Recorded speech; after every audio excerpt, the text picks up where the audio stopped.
रहे दिल के पास, रहे दिल के पास। एगो लड़का चाही खास खास जे रहे दिल के पास। मोरे आगे पीछे डोले नहीं देखे दोसर जनाना के।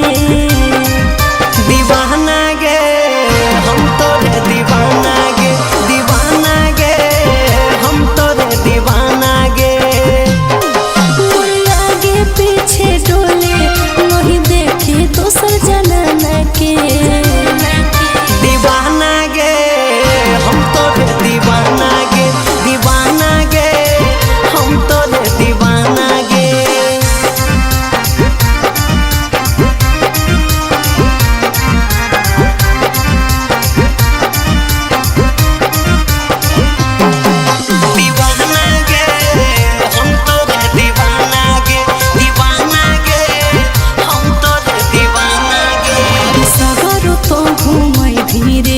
कबो न सतै भीरे हमारा खातिर बोले रे छौरा जान त लुटै भीरे।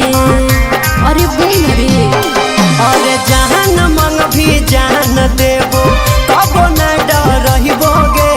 कह भी चापा कल उठा के कहदर हम मचैबो गे। सोच सोच बोलो ही कि करो ही बहाना रे। दीवाना गे हम तोरे दीवाना गे, दीवाना गे हम तोरे दीवाना गे।